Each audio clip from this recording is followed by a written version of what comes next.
So I just want to do a short introduction and then leave it up to Alfredo Diaz. So we're really so excited to have you here. So it's true, we all fight amongst ourselves here who can claim you as our student, but really now the whole world. So you'll see by his degrees that a whole lot of people are claiming to know you. So I first met Fredo, this was a few years ago. You walked into my 202 class and your big ambition was, at the time, you said, yeah, I want to be a better tattoo artist. I'm going to have a tattoo shop and I should brush up my skills. And it was pretty clear right after a few classes that you're way too smart and way too talented. And it was really clear within the first 3 projects that you're there to shake up the world and yeah, make people think and create community. And you've been doing that from day one. So at LACC, we were building the gallery. So Alfredo was just an integral part of that very small gallery group. You've just been, it's just involved in every part of the school, of the art school. And this has continued. So first of all, to introduce Fredo, Alfredo Diaz identifies as an indigenous person with roots in Oaxaca. And so he attended LACC from 2006 to 2014. And I think that's true for a lot of our students. Takes a little bit of time. There's a lot to do in life. Then you got a full ride to UCLA, where you received the Blue and Gold Scholarship, graduated in 2016 with a BA in Fine Arts, and then was accepted to one of the most competitive art schools in the nation. So to make it to Yale, full ride, and then receiving all the scholarships that Fredo did. So he graduated in 2019, so recent graduate with the Alice Kimball English Traveling Fellowship, the H. Lee Dersh Dean's Merit Prize, and George R. Bunker Award. That's a big deal because, again, you really are with the best of the best, and then to make such a mark on that place. And now a member of the 3B Collective, a collective of LA-based artists who work on large-scale, site-specific installations and public art commissions and murals as a form of addressing social inequities by creating public works, sharing resources, and providing peer support of young artists of color. The 3B Collective has installed work in Texas, Oaxaca, and all over the Los Angeles area, collaborating with galleries like LACC, LACC, The Mistake Room, and UCLA on multiple occasions. This is going to be a great treat for all of us, and we welcome you back to LACC. We're so happy to have you. The floor is yours, Fredo. Awesome. Thank you. Thank you for inviting me to talk. It feels like full circle in a way, just coming back and talking to students earlier. I had the opportunity to talk to a few of the current students, do some studio visits, and it was inspiring. It's almost like I was there again, right? It's like looking at the work and looking at, what the faculty's sort of cranking out. You guys crank out a lot of good students, and I think it shows, and it's still showing right now, even with what's happening. So I'm gonna talk a little bit about objects. I'm gonna talk about sculpture, even though I primarily did focus on drawing and painting for a big chunk of like the first few years that I was working with Alex at LACC and Laurel, and at UCLA I was mostly painting too until the end. I started to make objects and sculptures and started to get interested in that type of making. So I'm going to talk about objects. I'm going to talk about some larger scale works, some installation. Then I'm going to talk about performance work that I've been working on, and also end it with the collective. So let's kick it right off. And okay. Are we good? Yeah. Okay, so I wanted to start off with this image. I like to sort of have a folder of references. And this is one of the references that I looked to. This is my my grandmother's kitchen in Oaxaca. And I think, a lot of the what's happening in this photograph has been happening in the work over the last few years. Mostly because it feels like, it's a picture I took to try to capture some sort of memories that I have of being in Oaxaca as a kid, but also feels kind of touristy to me to have to take these images. And that's mostly because, from being from South Central and traveling to Oaxaca, there's, not only is it a large distance in space, it's feels like a different time. So I think the work sort of exists in that traveling from South Central to Oaxaca and sort of like the time traveling of either going forward or going back. I want to talk about this piece first. This is one of the pieces that I did at UCLA, and I think a lot of the materials come back later on. As form as like tension, as form as like the literal materials, the shirts, the strings. These are found objects, so this is sort of like scrappy work that I made. At a time where I was sort of like, hesitant to spend money on artwork, and I think maybe a lot of students can relate to that. And I know for sure that a lot of City College students can relate to that. So I do want to speak, more about what could be beneficial to those of you joining and currently students, because I know how difficult it is to make work and to sort of crank things out and feel good about it. And I think this was something that was made within like an hour and was sort of pulled together from things that I found around. This was the first, I think, performative piece that I made. And so this one is a set of weights. And again, found objects. This is a casting of the LACC calendar. So I had one of those calendars that you get at the border. I made a casting of it and I turned it into a set of weights. And so for this one, it's sort of like it could sort of be worked on or worked with. But really, I just wanted to make something that was very like solidified, something that I knew, going into it was like from beginning to end what I wanted it to be. And I sort of wanted it to be this object of exercise. And having an image like this sort of brings it into like a cultural exercise. And so what that means to try to strengthen the way one thinks about, one's own culture and, what we have to do physically or, mentally, spiritually, just sort of connect to it. I think that shows up in a lot of work. In particular, this one, I think thinking about the soda crate as a cultural object was a good turning point for me, I think, to start to look at patterns differently, to start to associate these objects in a different way. When I moved over to the East Coast, one of the first objects that I found familiarity with was the soda crate, and I saw this one behind a pizza shop, and I sort of just started to think about, people who have interacted with it, how it travels, how it's used as, not only a soda crate, but like a chair, a place of resting, a table, a plant stand.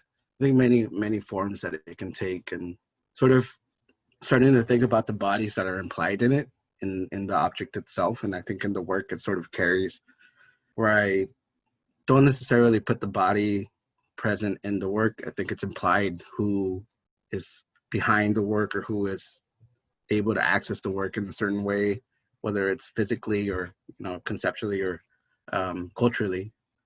So these are this is mortar, and it's printed onto it. So you sort of have to stamp with it. So it's almost like a print.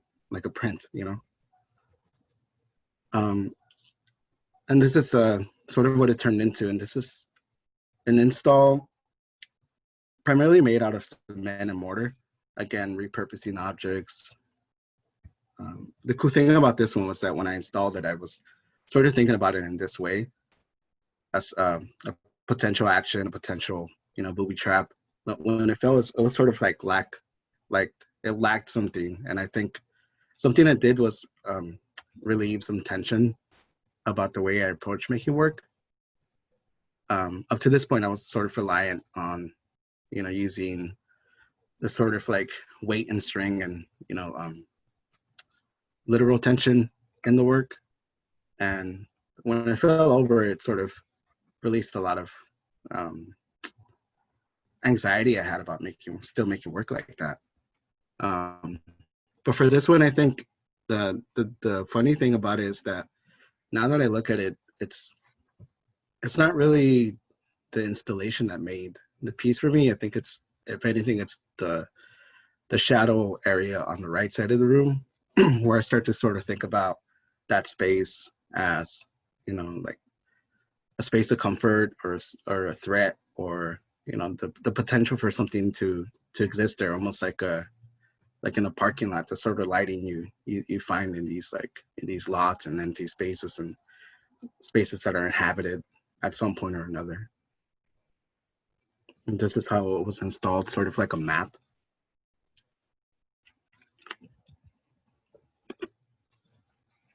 Again, repurposing materials that I had in the studio. And so, this is at grad school, so it's still, I'm still not, leaning into having to spend money to make art. And I think, again, that's to sort of touch back to a lot of the city college students and the way we navigate school. A lot of us, we're working jobs, 1 or 2 jobs, and have kids and, have a lot of things to deal with. And so, like, finding the things around you to literally weigh the work down, I think it's important to know that, you don't have to sort of, put some chips down to get some work done. Same with this one, I think. So this is more of like the object making that, was, that I showed previously. And it sort of like starts to come in and out of that. Again, this is in reference to the first image of, my grandmother's kitchen. And in a way, sort of like pushing myself and forcing myself to try to make images or try to make objects to remind myself about that moment, about that feeling of having to travel back and forth. This is in reference to a sugarcane press. And the sugarcane press it is functional. And I think what I like about it is that it functions because it functions in the way that it's built, right? It's not functional in the way that it has to be perfect. I think it functions because it is the way it is. And I think a lot of the work sort of revolves around that idea of making too, and that idea of existing. So this one is cement cylinders and wood that I found and carved out. And so these sugarcane presses are made to extract juice, and then the juice is turned into sugar after it's boiled down. And I'll show this again later on with the performance part of the presentation. And so when I got back to LA, what was over a year ago now, a tree fell over in the backyard, and it sort of like exposed this sugarcane press and then knocked it down. And I had completely forgotten about it. And so then I started to, clean it up and pull it out, and started to think of ways to use it in the ways I've been sort of making work, and, really using an object that, just fell over and trying to find different ways to make it function. And I think that sort of speaks to, how I was, coming back and how I was feeling about having to function once again in South Central. I think, coming back to live here, it's intense. I mean, it's, it's known for what it's known for.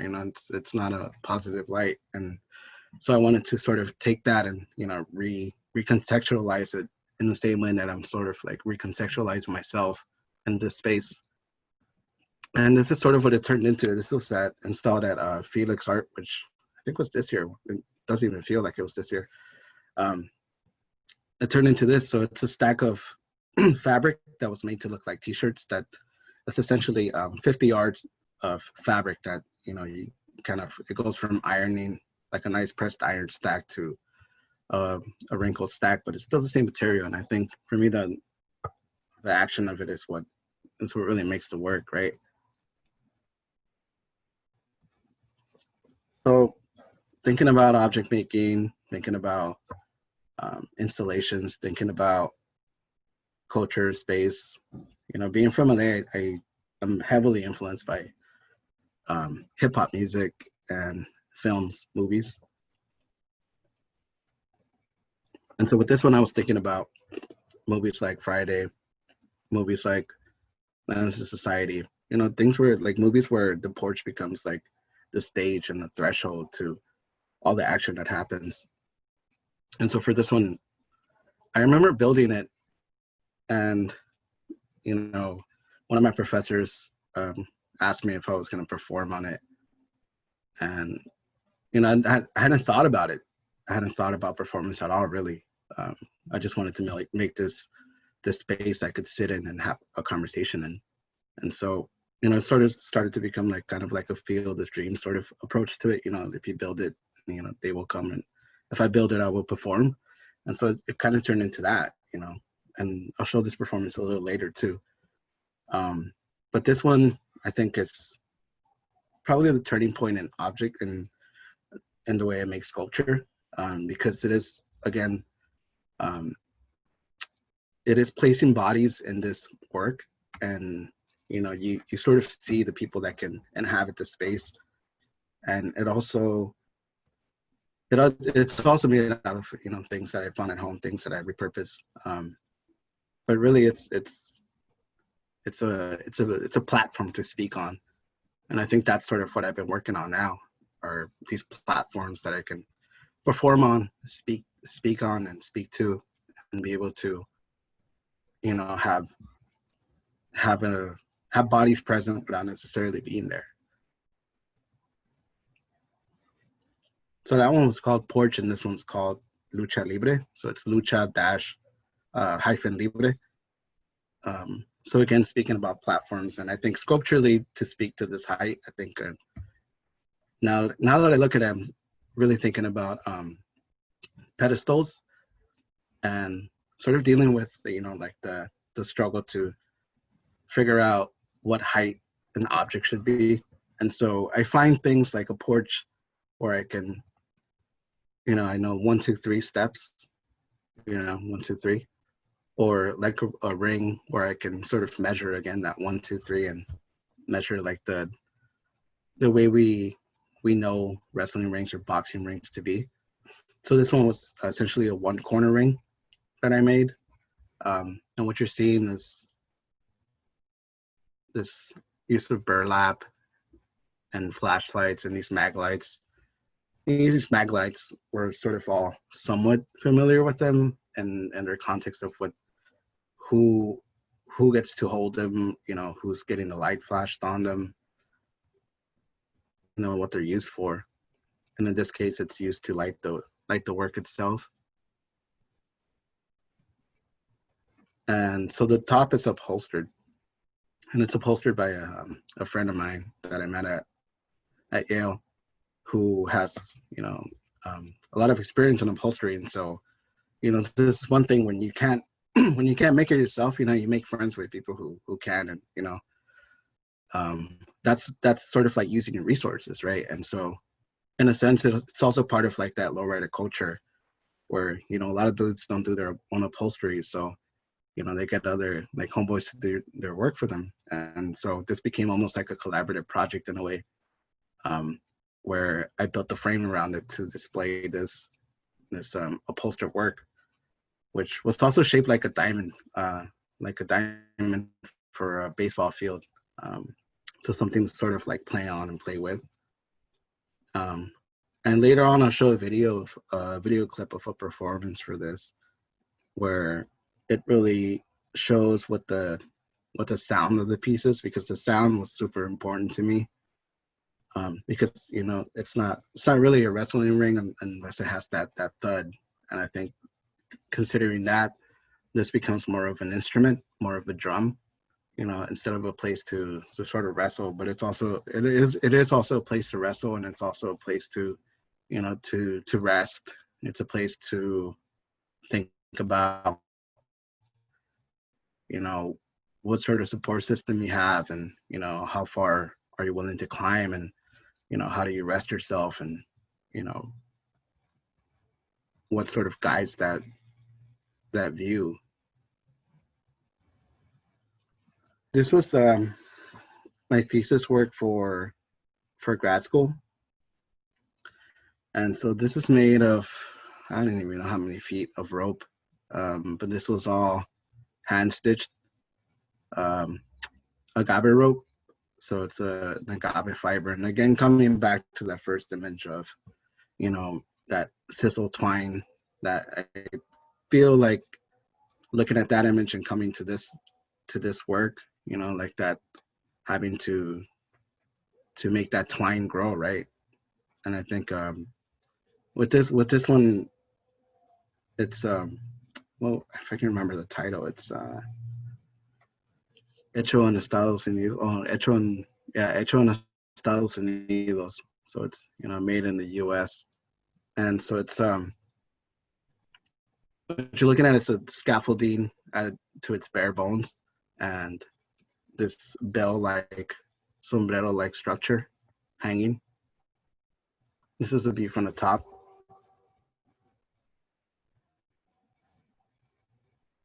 That's another view.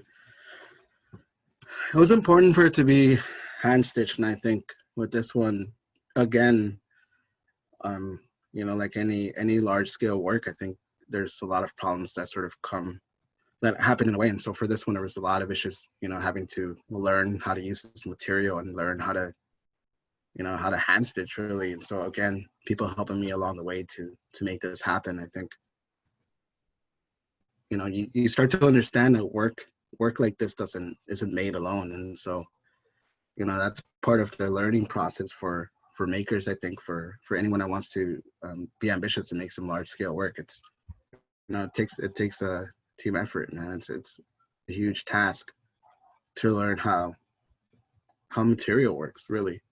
And so again, this could be a booby trap. This could be sort of a space of reflection.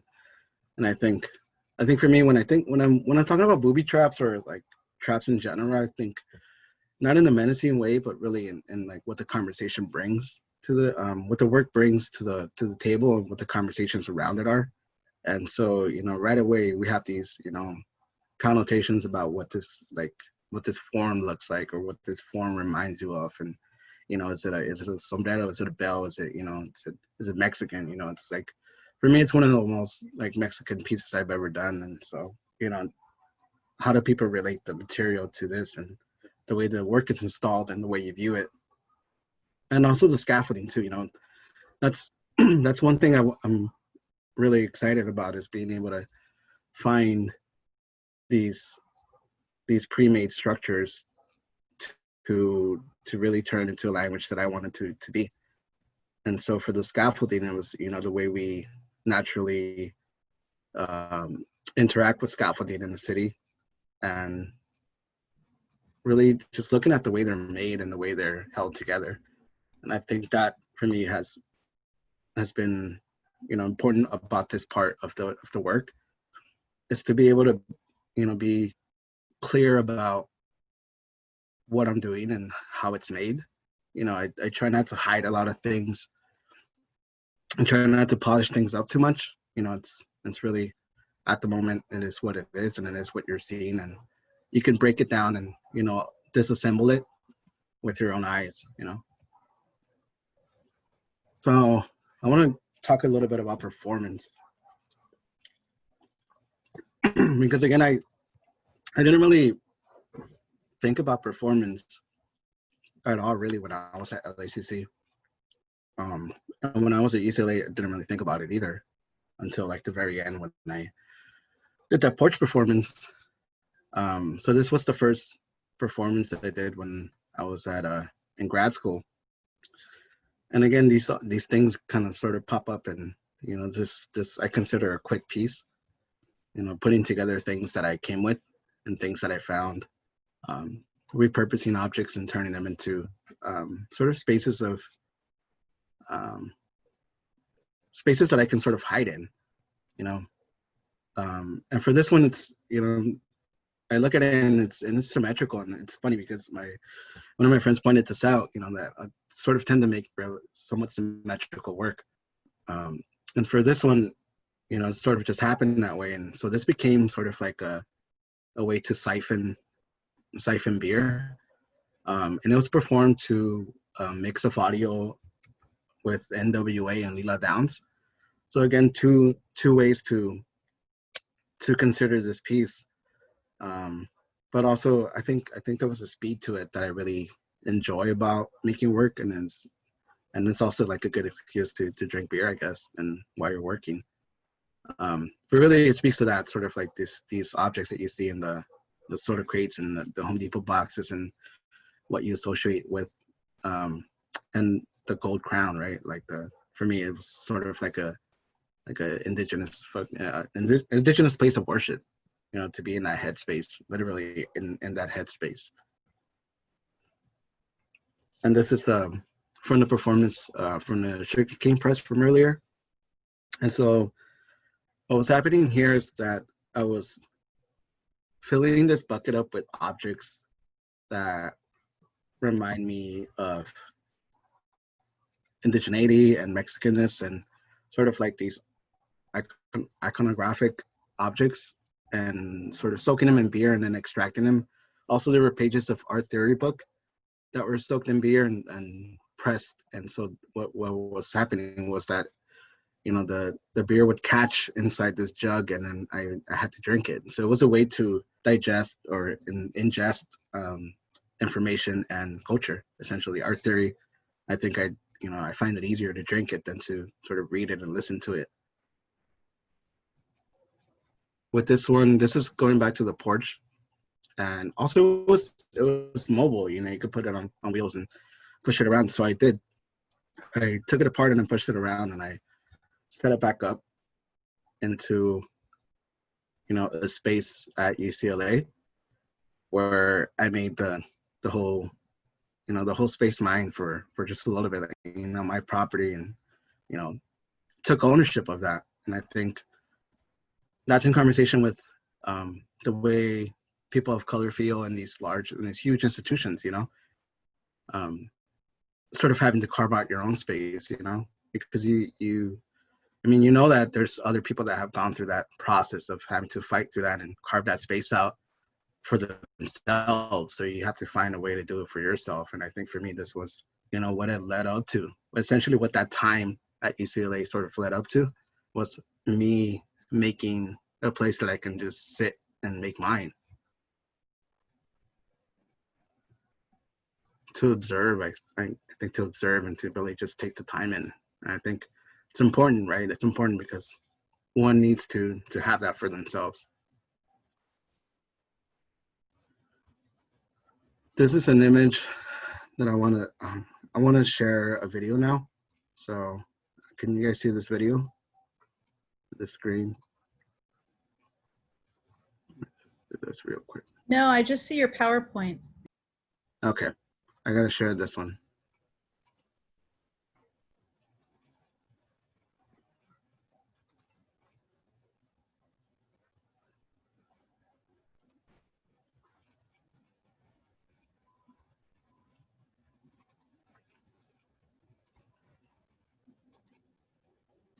So this is a video with the wrestling ring, and it's called Slam.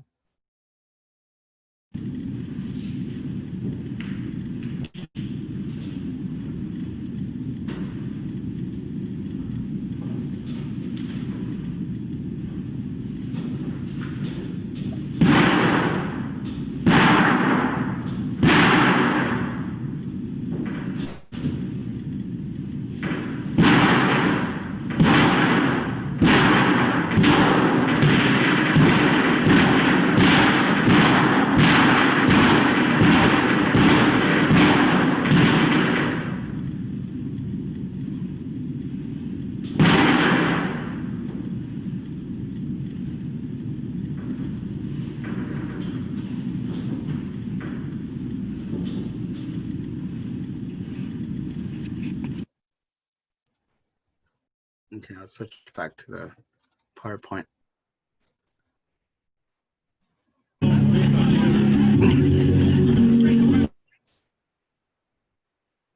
Sorry. So Slam was a 50-second video that I made right before I sort of de-installed the work.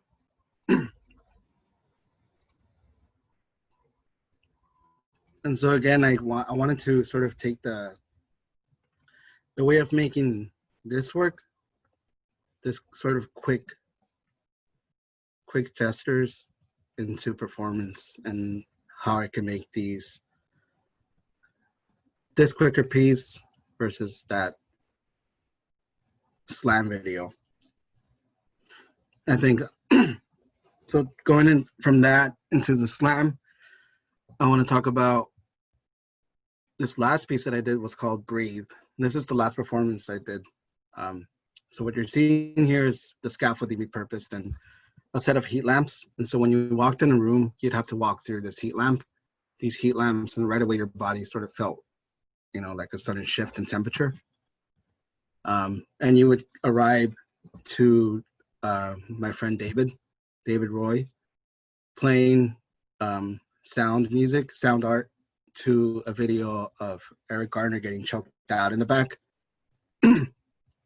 And while he was doing that, I would cook peppers, and so dried peppers, and cart it up and down the scaffolding, up and down the room, and sort of blow it into the space.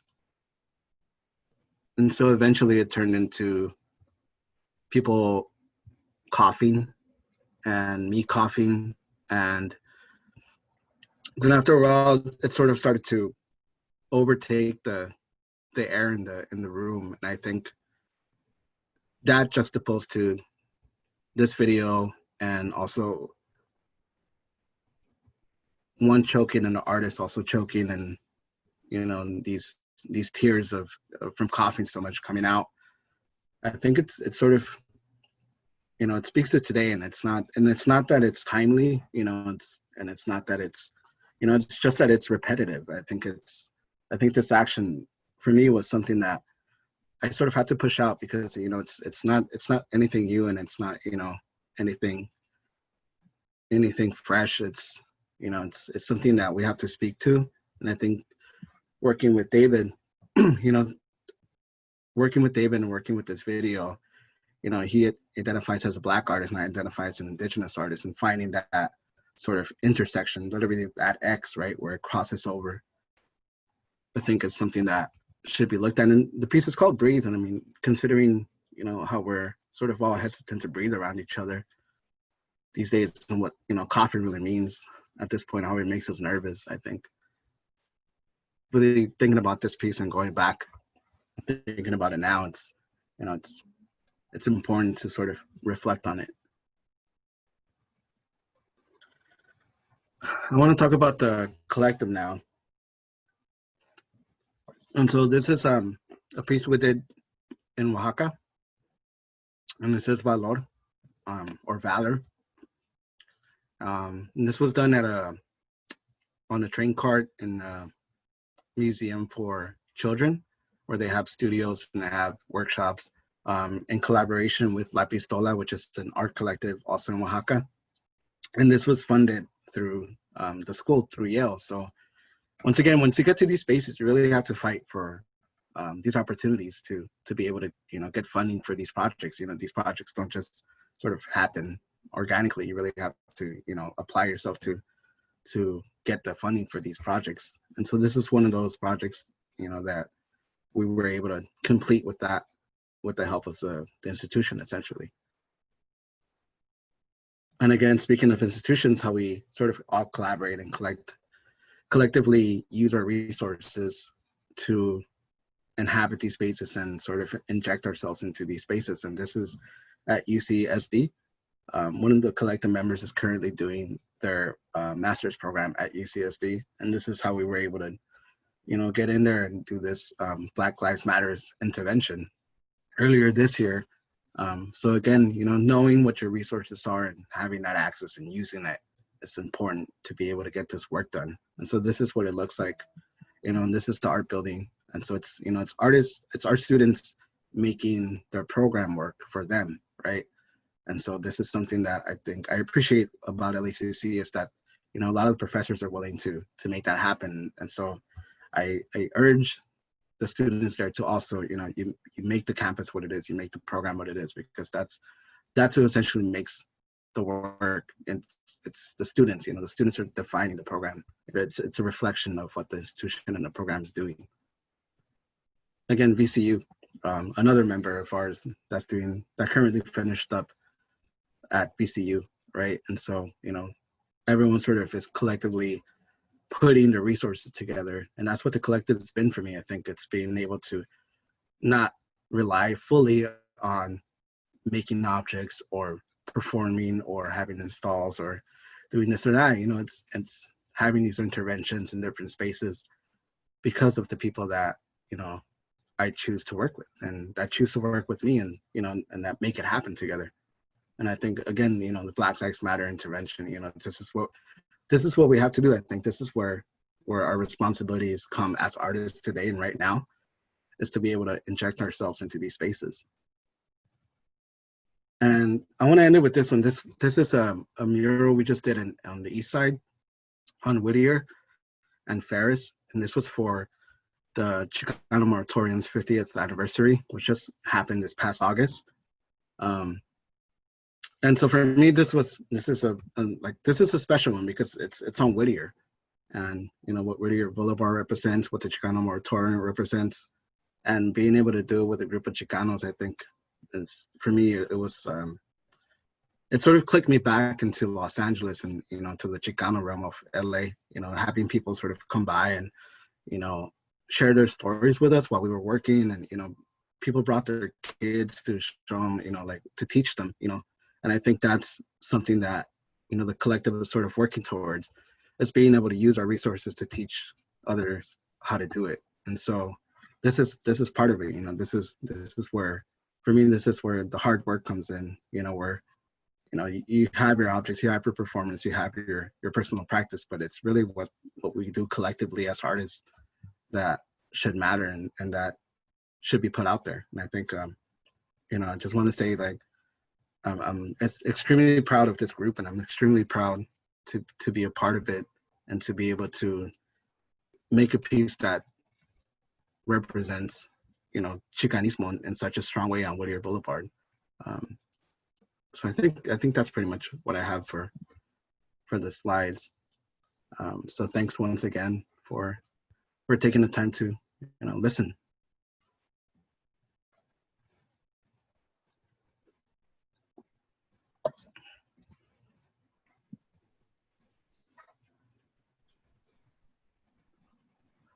Okay, I'll speak. Oh, okay. Sorry, I think Elizabeth and I were waiting. That was incredible. And I have to say, I haven't seen, I mean, I've seen some of the pieces, but missed most. And I know it's just a fraction. It was incredible. Everybody, it's your turn now to ask questions. So you can put them in the chat. You can just speak up. But yes, any questions, anybody? Yeah, thank you again, Alfredo. That was incredible. So generous. Welcome, thank you. Yeah, I'm always happy to do it. I mean, like I said, it's full circle coming, and, you know, like Alex mentioned, from 2007 to now, you know, it's quite a long journey, I'd say, you know. I have a question, Fredo. You know, you like you said, you create these really strong bonds with people. You did it at UCLA, you did it at LACC, and at Yale. So then you decided it was really hard to come back to LA. Like, how do you do these groups continue? Like, how do you feel that you're split, or do you think how do you see all of those parts of you that are in different places come together? Oaxaca is another one. Like, how do you unite all of it? It's difficult. It's a lot of work, you know, having to bounce back and forth between different groups that do different things. You know, some groups that I gravitate towards, just more of, you know, makers that want to, you know, talk about, you know, how to make things, or, you know, people that, you know, are more into just different things. You know, the collective is one thing, right? The collective is, it's pointed towards Chicanismo. and Chicanos coming together versus like groups in UCLA or Yale that were more of just artists being artists around each other, with really the intention is to have a good conversation about art. So it's hard to kind of bounce back and forth, but that's part of the work. I mean, that's what we have to do, is to maintain these relationships with our peers, so we can have more options in the future, and that's what it's about. We have a question that just came in. So Jassy asks, on the piece entitled Breathe, what made you want to conceptualize it? What is it that made you want to do that piece, and how did it come about? Yeah, with Breathe, I think I've always wanted to do a piece where you can sort of experience it in not just through your sight or through touch, but also how you can ingest work. We speak a lot about the ways we take work in, like how we sort of our palette and whatnot, but I wanted to find a different way to take work in, like literally. And so for me, it was like scent was kind of one thing, but also the way that the peppers sort of invade your lungs. I think it's something about it reminded me of home. It reminded me of my mom, making salsa and sort of like smoking up the house. But also culturally, how indigenous people used to essentially like punish kids like that, like make them breathe in chili so they could cough. So right again, finding that connection of home, and then also what pepper does and how we ingest pepper in the different contexts of pepper spray, right? And so it goes from being somewhat romantic and friendly to very threatening. And I think that sort of flip is essentially where I want that particular piece to exist. And so by putting the Eric Gardner piece in it, I think it sort of like heavily points to it, and it really leans into it. I think it's not sort of shying away from it, and it's really overcoming that feeling and that criticality of making work that's too heavy-handed. So for me, this was like, okay, let's make a work that's super heavy-handed, where there's no denying what it is. And I think that's, for some people it reminds them of mom. For some people, it just reminds them of brutality. And I think if a work can sort of go from that to that, then it has a good range to it. And also the collaborative aspect of it, of being interested in sound art, but having someone in my cohort that primarily works in sound art. And so again, using those resources to be able to make the work that we want to make. And so Breathe, I think it's important because again, that intersection is where we need to be right now. Is this conversation between these indigenous motifs and these indigenous ways of thinking to the Black way of thinking, and again, like Black Lives Matters and indigenous lives. It's the whole thing that's coming together in a performative space. And I think that's maybe where I was thinking about it. For weaving all those connections, they're so rich. Our next question is from Martha, who's gonna go ahead and ask it. I mean, I've never seen, I can really relate to the porch, and I've never seen, I guess, a big part of my culture. I didn't even realize how big it was until we started talking about it and speaking to it. And to see that represented, in a gallery, it's like seeing a part of me up there, and I'm not used to that. I'm not used to seeing artwork that I can relate to.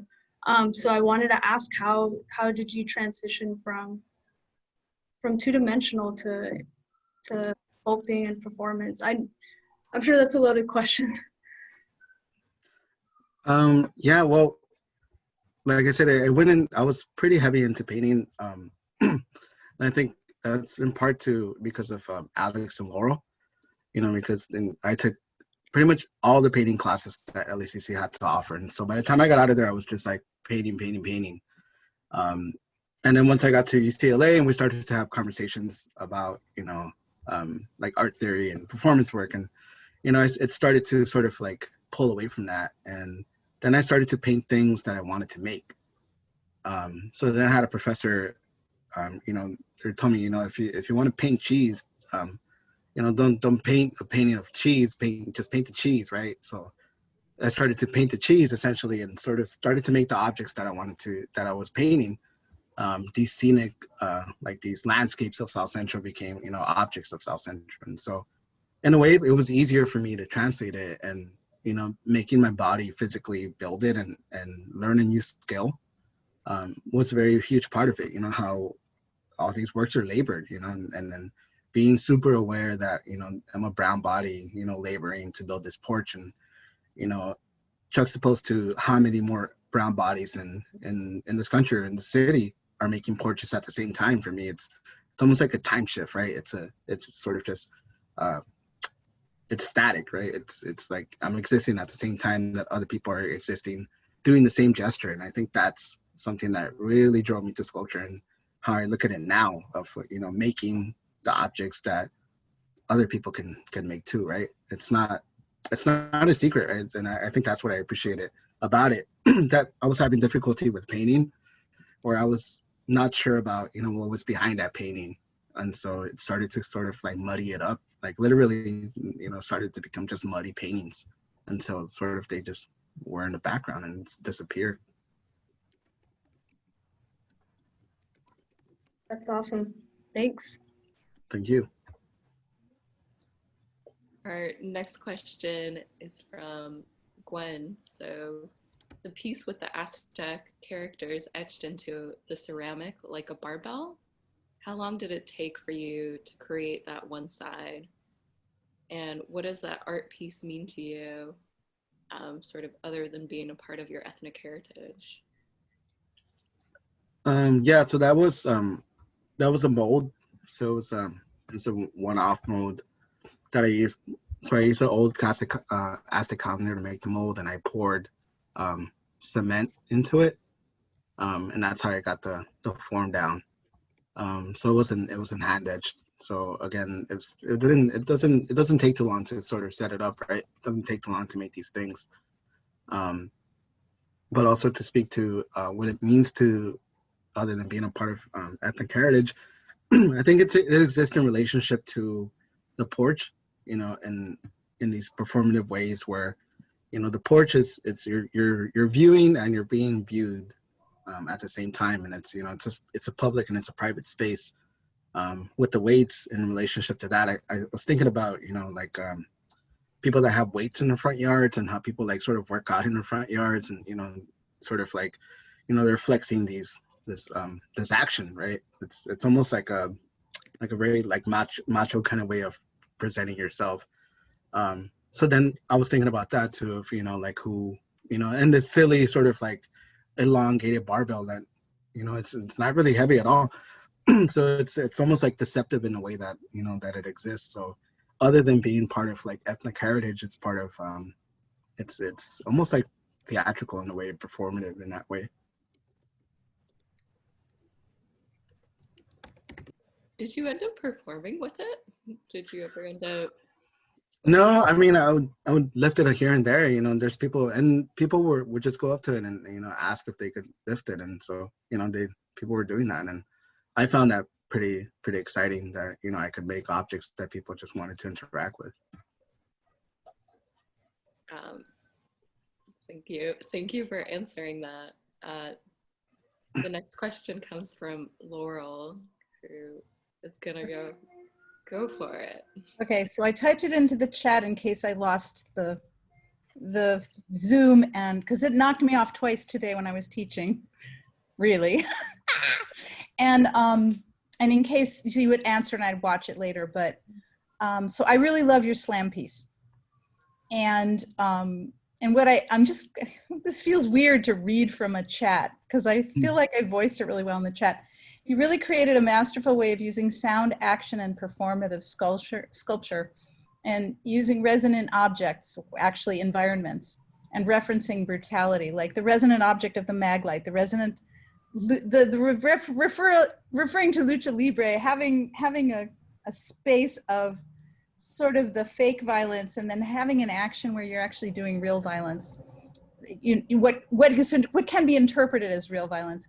And so it says, I wrote, in the video, there was a delay between the physical motion of you slamming and the slam sound that we heard. And I didn't know if that was an artifact of my bad Zoom connection or if you were performing to a soundtrack of the slamming sound, or was it that there was a slam and then it was mic'd, so there was a delay? Like how, it's a really brilliant use of sound, but I didn't know if the gap in timing was just because my internet is so bad.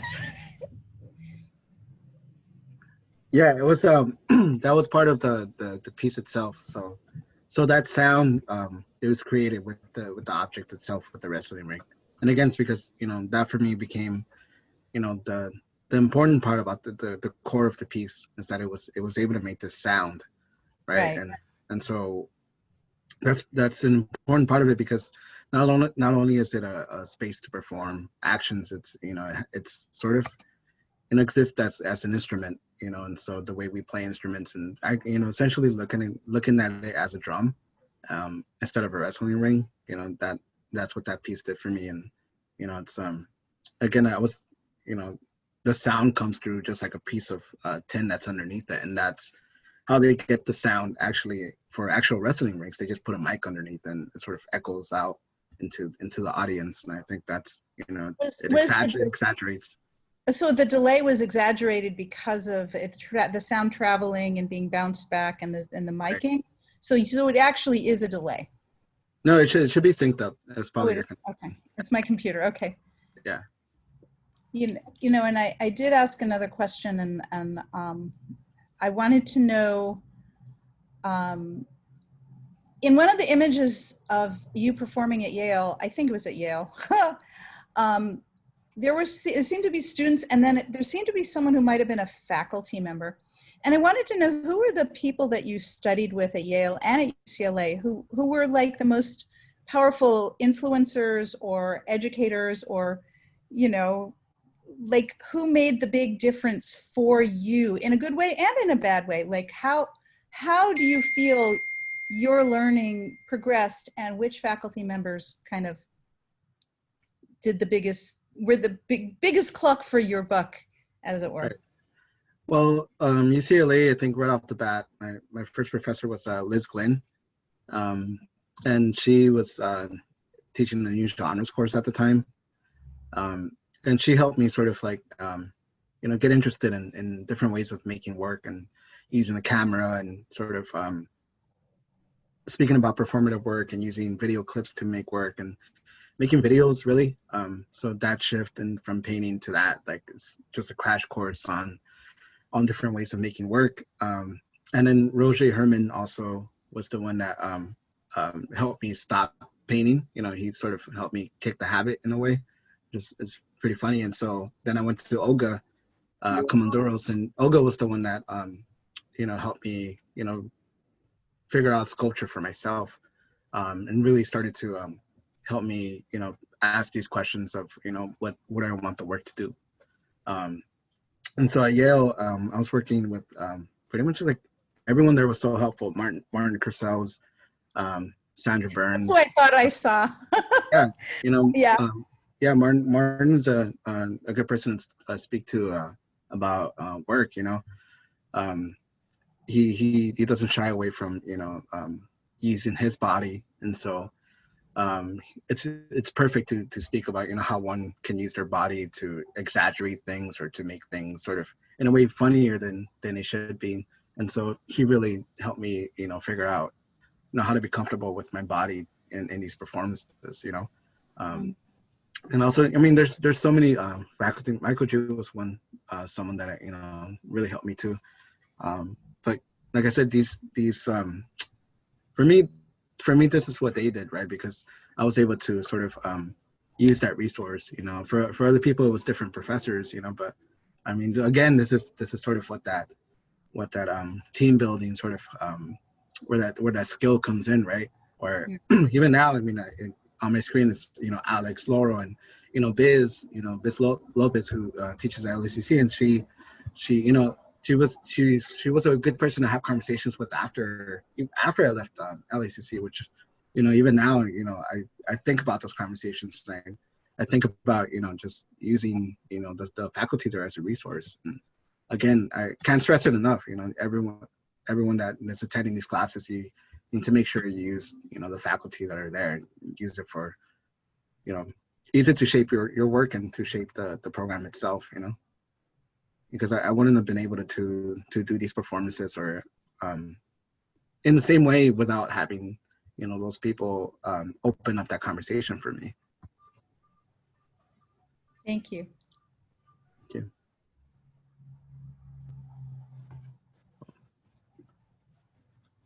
Sorry, I was muted. Thank you. The next question actually comes from Biz Lopez. Alfredo.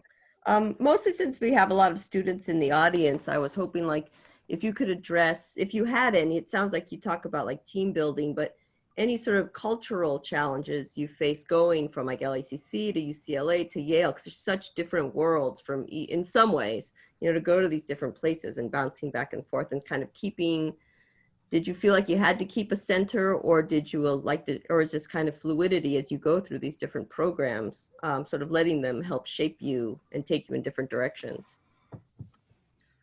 Yeah, I think the challenges are always going to be there. I mean, it's it's more than obvious when we step into these institutions. The bigger they get, the more obvious it becomes, I think. But definitely the challenges at UCLA were slightly different than the challenges at Yale, because it's a different city, it's a different space, right? It's and it's also like an undergrad versus a grad program.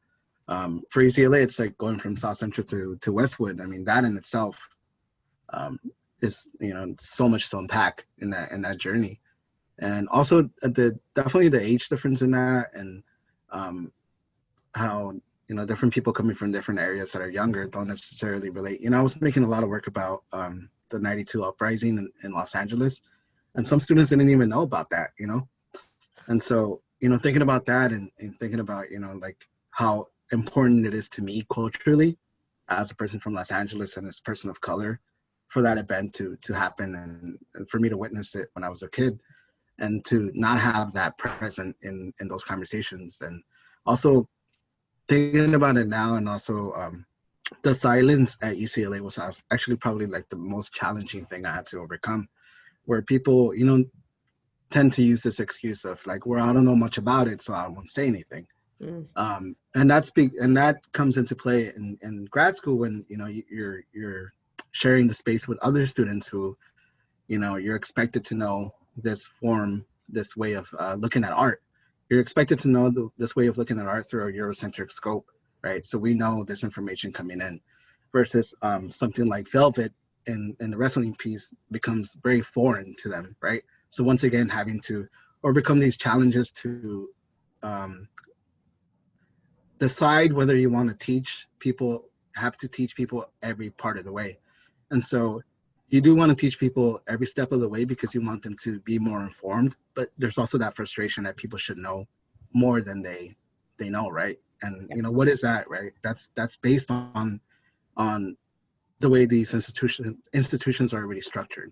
And so that's where that challenge comes in, of having to figure out a way to make the work and stand by it without having to explain every step of the way. But if you do, then you have to, right? I mean, you have to take that opportunity, because you have the platform, you have the space, you have the room. Thank you. A lot of challenges. I wanted to maybe sneak in a question. I was just curious how you got involved with the collective with 3B, and how you came to be a part of that, how it sort of a little bit about that. I just thought it was such a powerful part of your talk, how you're leveraging institutions and access to do these murals, these interventions. Yeah.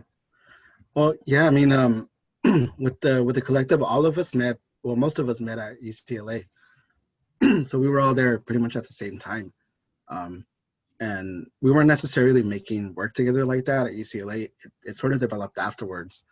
So it came from, you know, like finding people to identify with, and you know that happens in multiple stages where you sort of gravitate to the people that look like you, right? And so at UCLA, it was, you know, these Chicano dudes that I was going to school with, and I was like, oh shit, you know, it's and they're here, they're present, like we're all here, right?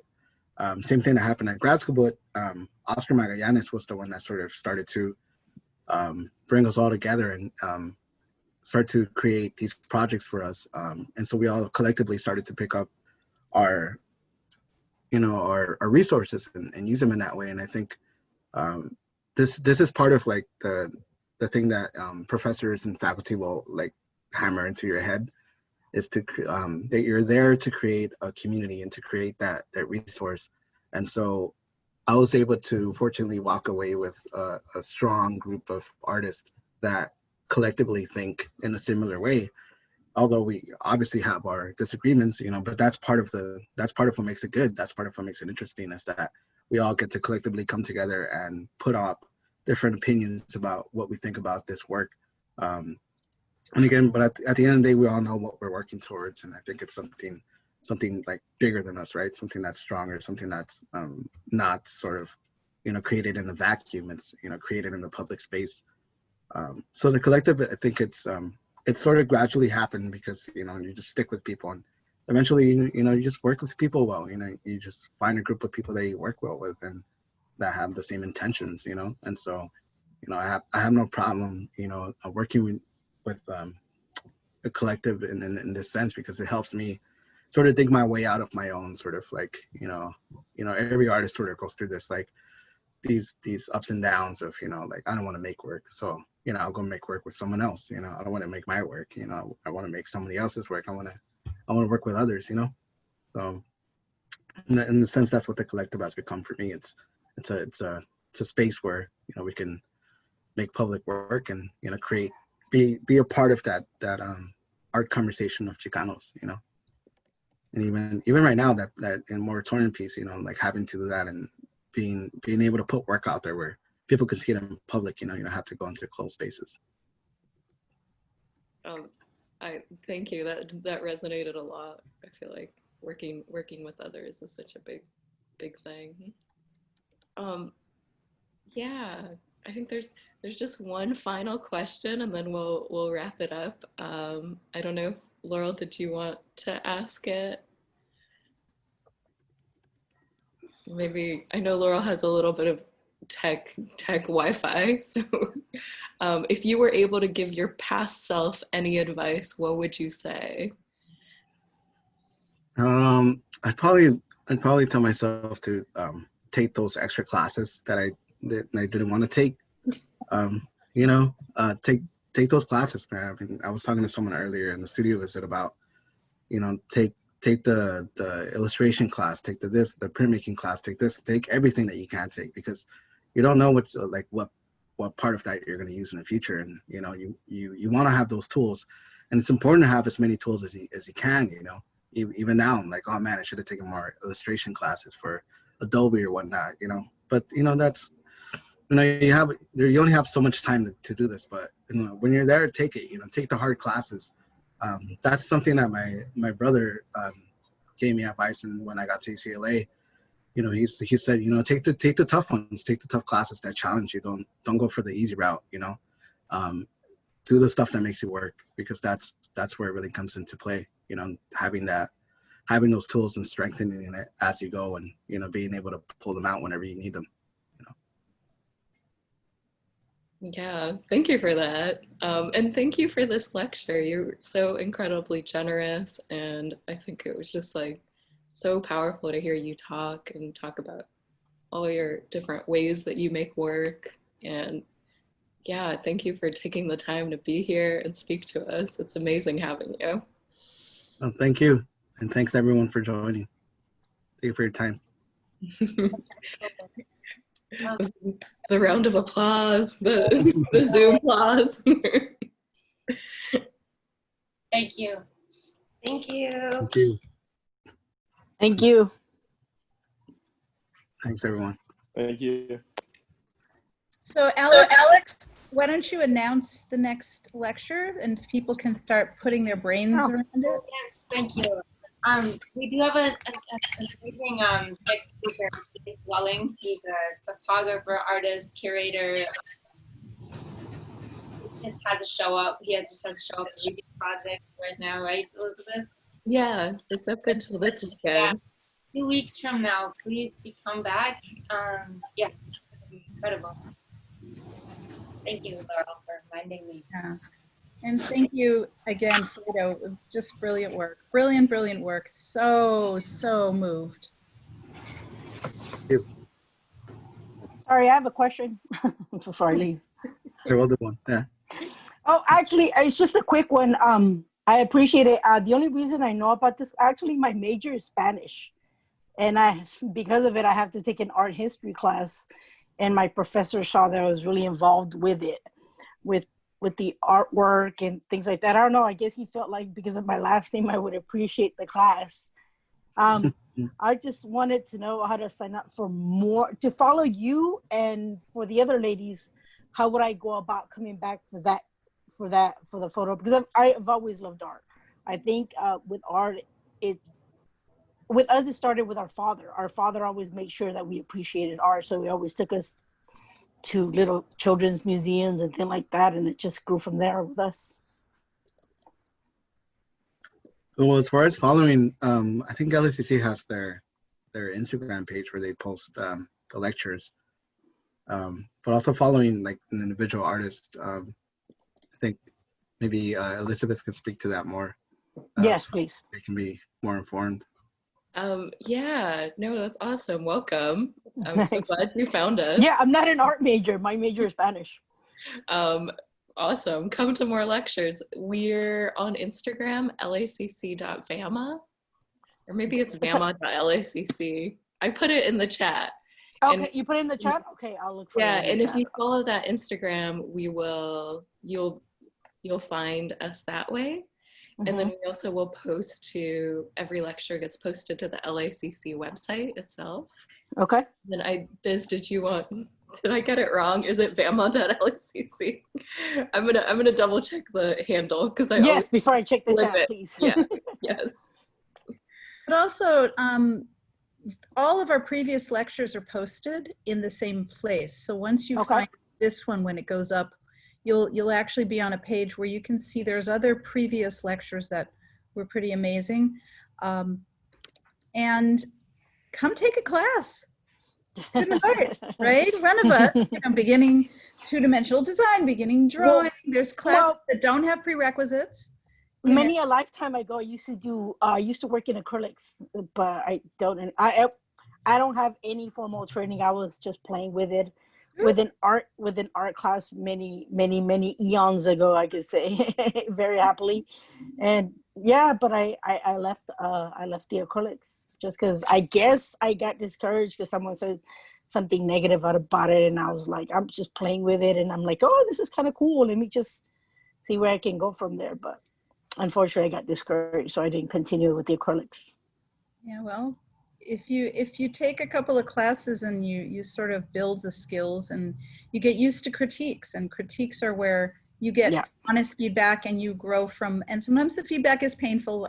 Some of our students are logged in right now who can tell you there's times when hear some things and it kind of hurts a little, but then they learn a lesson, they get better and better and better. But but we actually coach you in how to be in a critique, how to critique others, how to critique yourself, and how to listen. So it's not scary. It's kind of the coolest part of teaching, I think. Alex, do you have any advice for her? Oh, and Fredo, what about you? Does the collective have any website or any presence that we could look up and put in the chat? Yeah, definitely Instagram at 3V Collective. So I'm gonna put it up. And let me pull up the website actually. Cool. Yeah, we have a couple of projects lined up, so super excited about a couple of murals. We have one coming up at Cerritos College. Oh, cool. Yeah, we're going to install a permanent piece for them. Wow. And also another one at ECSD, which is going to be fun. And one hopefully in Mexico next year, which had to be postponed like a full year and a half or something like that, you know. Oh, wait, I just sent it to. Okay, And that's There, that, there. and then Got it. just that 3B collective on Instagram. And what about your work? Just as an individual artist, do you also have a separate presence? Yeah, so my Instagram is @midnighttoker, and I also have No comment. it's one I've been holding on to for a while. Let me see if I can find.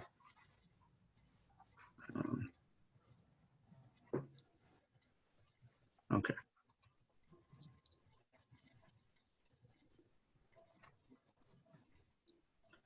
Sorry, the website's like fairly new too. Thanks for asking. That was a good question. Something we'll throw into maybe our intros and outros. Yeah. Okay. I was too excited to hear Alfredo speak. I forgot everything. There seem to be two things called 3B Collective on Instagram. One has a hash and one doesn't. That's so weird. So you're the There's ones the website. that don't have the hash, I guess, the first one. Yeah. Okay. So someone's spoofing you guys. Maybe. Yeah, I Maybe think not. there was like a weird group that was also 3B. But Oh, okay. yeah. Awesome. All right. Well, thank you so much. I appreciate it, and I really enjoyed your lecture. Thank you. Thank you. Bye. Thank you. Thank you. Cool. Well, thanks again. I'm logging off. Thanks to everyone that is still here and that joined today. I'll be texting Alex, Laurel, Biz. Cool. Thanks, you guys. Cool. Thanks again. Okay, bye, Thank everybody. you. Bye. Bye. Bye.